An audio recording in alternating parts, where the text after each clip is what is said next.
The Diddy case just keeps getting crazier. The music mogul is facing charges that could put him away for life, and the details coming out are nothing short of shocking. From racketeering to trafficking, the accusations are piling up, and it's leaving everyone wondering just how deep this goes. This isn't your typical celebrity scandal. Diddy is being accused of running a whole criminal enterprise with some truly wild charges.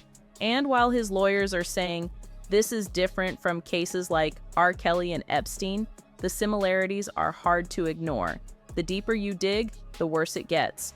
Let's uncover 10 astonishing claims behind this groundbreaking case. Number 10, the freak-offs. At the heart of the case against Diddy are these so-called freak-offs, wild parties that prosecutors say were far from innocent fun. According to them, Diddy manipulated women into participating in highly orchestrated adult performances, which he allegedly organized, directed, and even filmed without their knowledge. They're painting these events as not just wild parties, but elaborate productions, complete with adult workers and hidden cameras. And allegedly, when people wanted out, Diddy used money, drugs, and even threats to keep them locked in his twisted world. Kids have like an hour left. So get extra comfortable, kids, because after that, y'all gotta go. It's a wrap for y'all, because this thing turns into something that when y'all get older, y'all don't want to come to, okay? So, let's just start to get our groove on a little bit. Then an hour, we put the kids away, it's all good. All right, DJ, let's hit it. Let's do it. Come on. Okay, now. Apparently, these parties could last for days. Yep, you heard that right? Days. It's claimed that things got so intense that IV fluids had to be administered afterward to help Diddy and others recover from the madness. One time in 2012, he reportedly shelled out $46,000 to cover damages caused during one of these freak-offs in a Manhattan hotel. Okay, now, we need alcohols. Right. Alcohols. Right. Not just one alcohol. Alcohols. Right, just Plurals. different blend. You need Blends. the ladies, you need the booze. You need some water. For watering plants? What? No, I don't know if guys have noticed this, like a lot of ladies drink water at parties. They Right. just, so if you don't have what they need, they're gonna leave. Right. Gotta right. keep them there. Right. You need locks on the doors. Okay, this is sounding kind of dangerous now. It's a little kinky, but yeah. rock with me, but just check it out. You need a lot of heat. A lot of heat. Yeah. Heat. You mean that physically the place has to be hot? You don't have no air conditioning. No air conditioning. No. Why is that? Heat affects the alcohol, and it also affects, like, everybody gets a little bit more comfortable and loose. Builds up a nice little sweat. That just sounds disgusting. What are you doing? Depends on the way you look at it. Depends. Oh, people start getting it gets kind of sexy. Is that what you're saying? Yeah, you sex. While Diddy's public events seem to be the place to be for A-listers, these freak-offs were reportedly a much more secretive and disturbing affair. Celebrities like Usher, Khloe Kardashian, and Ashton Kutcher have all spoken about attending these famous parties, with some hinting at the wild and questionable behavior behind the scenes. Number 9, he's weirdly connected to a shooting suspect. Puff Daddy? Yeah. P. Diddy, whatever you call himself these days. Yeah, go ahead. Yeah, he's part of what's called the Boule. The Boule is a branch of the Illuminati. What you just heard there was shooting suspect Jonathan Oddie telling investigators during an investigation that Diddy is part of some super secret branch of the Illuminati. If you think that's crazy, listen to what he reveals next. I had sex with Cassie and Sean. Basically, he would tell me what to do with Cassie. I had like 15 encounters, and I heard a lot. Now, Oddie isn't the first person to talk about these freak-offs that Diddy forced Cassie into. Just recently, one of Cassie's friends did a sit-down interview with NBC and went into detail about what would happen to Cassie at these parties. She told me the only time he was willing to do anything or work on her music, go through any plans, any of that, was when she had a freak off. To find out that, like, I spent all these years writing these songs for him to my friend to. And there's more to it. Just listen to what she reveals next. I remember one time her telling me that, I think it might have been The Perfect Match, that movie that she was in, and she told me that she had a black eye under her makeup. Do you believe Diddy is a dangerous person? Yes. But let's come back to Audie now. Pay close attention to what he reveals about Diddy next. I had settlement with Sean. You looked at me, the game, the Illuminati card game? I'm not familiar with it, so help me understand. It's a card game. It's a card game. That okay. tells you exactly what their agenda is. Gotcha. It's called mental pre-programming. That means that you predispose already. Once you play this, your mind is already predisposed at this happening, and you accepting it. Okay? So they have a picture of Donald dead in that game. Oh, okay. Alright? I'm not crazy. They have the picture of Donald dead. But they also had the Twin Towers. They had everything on there. Gotcha. Okay? From A to Z. So it's kind of like a hidden agenda, which they try to make it open to our eyes, but we really don't see it. We're so busy. Now, I get that painting Diddy as the mastermind behind 9/11 is a bit far-fetched, but if you listen closely to what Audie says here, he's not accusing Diddy directly. He's just implying that he's powerful enough to know the people who are in on this kind of stuff. Number 8, history of violence. Damian Williams, the U.S. Attorney for the Southern District of New York, has painted a chilling picture of Sean Combs' alleged behavior. Prosecutors claim that when women refused to participate in Diddy's notorious freak-offs or other orchestrated events, things quickly turned violent. Williams alleged that Combs would become physically aggressive, reportedly yanking them by the hair, causing such severe injuries that recovery took weeks. Disturbing new video appears to support some of the accusations of abuse against music mogul Sean Diddy Combs. We want to warn you that this video you're about to see is extremely graphic. The surveillance footage that was captured inside of a Los Angeles hotel in 2016 allegedly shows Combs assaulting then-girlfriend Cassie Ventura in a hallway. A now settled lawsuit filed by Ventura claimed that she was trying to leave the hotel after a drunken Combs punched her. The video appears to show Combs chasing her down the hall, throwing her to the ground, and then repeatedly kicking her. So far, there's been no comment from Combs or his attorney. This pattern of violent behavior is said to extend back decades, with at least 5 women coming forward to accuse the music mogul of physical abuse. One incident shared in court highlighted Diddy's attempt to cover up his actions. After being caught on camera assaulting a woman, he allegedly bribed a hotel worker with a large sum of cash to keep quiet. The prosecution used these claims to argue against Diddy's bail, citing concerns that home incarceration would do little to prevent similar incidents. The judge ultimately agreed, denying his bail request. Number 7, items found by officials. During the March 2024 raids on Sean Diddy Combs' properties, including his Beverly Hills and Miami homes, authorities uncovered some disturbing items that have since raised eyebrows. Homeland Security agents found video footage on mobile phones of the infamous freak-offs, the highly orchestrated and explicit gatherings Combs is accused of organizing.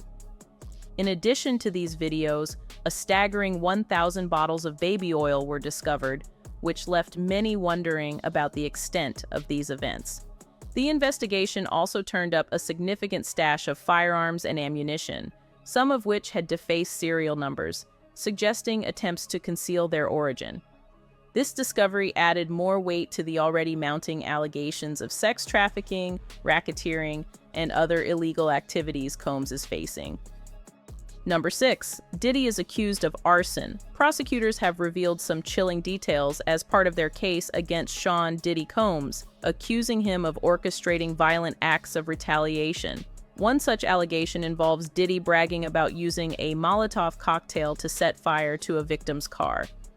According to a detention memo, this incident took place shortly after a kidnapping in December 2011.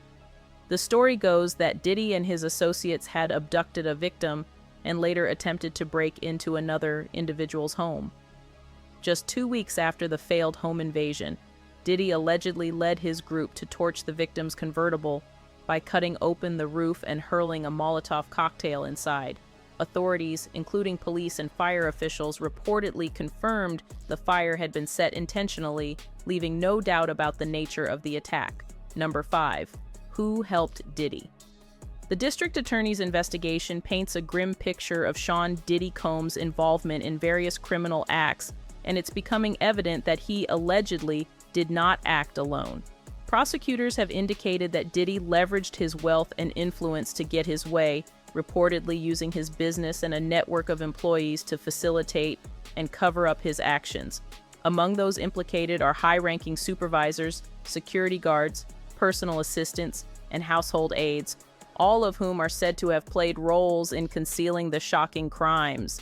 It's alleged that these employees were instrumental in facilitating payments to victims and suppressing their career opportunities to keep them silent. Some even helped secure controlled substances used in orchestrated freak-off performances. Despite being witnesses to violent acts, many are accused of turning a blind eye, actively covering up the abuse, and even locating victims who attempted to escape Diddy's control. Number 4. A recent press conference has revealed some shocking details. A recent press conference has revealed some shocking details that have sent shockwaves through the entertainment industry. Let's see what was uncovered. The conduct occurred. It's shocking. Our youngest victim at the time of the occurrence was 9 years old. We have an individual who was 14 years old. We have one who was 15. Wait, hold up. 9 years old, allegedly? That's beyond sickening. And they mention a few others at 14 and 15. This isn't just a scandal anymore. This is a horror story. The fact that so many of these victims were kids trying to break into the industry adds an extra layer of disgust. You can't help but feel your stomach drop at this point. Most of these events and incidents occurred at parties, typically after parties, or album release parties, New Year's Eve parties, 4th of July parties, something they called a puppy party, the all-white party, although several of these events occurred at auditions. Many times, especially young people wanting to break into the industry. Here's where things start to get even darker. The fact that these incidents allegedly happened at major industry events, New Year's parties, album releases, even something called a puppy party, it's like an entire culture of exploitation hiding in plain sight. The whole thing feels almost ritualistic. You should know that several of the individuals, and when I say several, I mean many, who did in fact seek medical treatment were drug tested, and drugs were found in their system, weird drugs that you probably never heard of. One in particular that continues to pop up is a drug called xylazine, or trank, which based on our research is known as a horse tranquilizer. Now, we're not just dealing with assault, but the fact that these people were incapacitated on purpose. It's almost like the stuff of a bad crime thriller. But this is real life, and it's happening to real people. Well, that day will come, but it won't be today. The day will come when we will name names other than Sean Combs, and there's a lot of names. It's a long list already. And of course, I already know who some of these individuals are, but because of the nature of this case, we're going to make damn sure that we're right before we do that. But the names that we're going to name, assuming that our investigators confirm and corroborate what we've been told, are names that will shock you. These are individual cases. There are indeed other perpetrators involved. They will be revealed when that particular individual case is ready to be filed. They already know who they are. And I'm talking here about not just the cowardly but complicit bystanders. That is, those people that we know watched this behavior occur and did nothing. And I'm talking about the people that participated, encouraged it, egged it on. They know who they are. Oh, the suspense is killing me. They drop this line like they're saving the biggest bombshells for later. We already know Diddy's in the crosshairs, but who else? The fact they're holding back makes it even worse, like the calm before an even bigger storm. Forever. I would expect there are many people out there right now who are desperately searching their memories as they delete their texts and data. Now, although these are in fact individual cases, there is a common theme, an MO, if you will. Typically, the victim is lured into a situation where he or she is given a drink. Typically, that drink, reported by these victims, is apparently laced with something. If people aren't frantically deleting their texts after this, they probably should be. I love how casually they say, yeah, some folks are panicking right now. It's almost like they're daring these enablers to come clean before it all goes public. This whole thing is about to unravel fast. Where she then went to the hospital. She was missing her underwear and her shoes. Another instance, an individual, this time not a minor, attended a group dinner, allegedly with Sean Combs in Miami. She wasn't drinking because she was pregnant, but whatever she drank at the table, apparently, at least according to her, was laced with something. She blacked out, and she woke up in the same bed, again allegedly, with Mr. Combs in his mansion in Miami. Her and her were torn and sore. Someone literally woke up missing not just her memory, but also her dignity, her underwear and shoes gone, waking up in unimaginable pain. How messed up do things have to be to hear that and not be horrified? Attend a party in a hotel. She was flattered, went to the party, was given one drink and doesn't remember anything else. Ultimately, was so messed up, went to the hospital where they found cocaine and this horse tranquilizer in her blood system. This is where the whole facade of glamour in the music industry shatters. Someone who was just flattered to be invited ends up in the worst situation imaginable. It's like the dream turns into a nightmare in a snap, and they're showing how easily these predators manipulated people's hopes. And that's really what it comes down to. We are pursuing this, asking you to support this effort, to encourage witnesses and victims to come forward and bring your evidence so we can continue to break down this wall of silence and we can continue to have these stories heard. It's the fact that these people's dreams and lives were stolen from them. They came into the industry thinking they could be stars, only to leave scarred and broken. This quote is heartbreaking because it shows how much was taken away beyond just their innocence. Number 3, his ex has gone on record about the abuse. And he chased after me.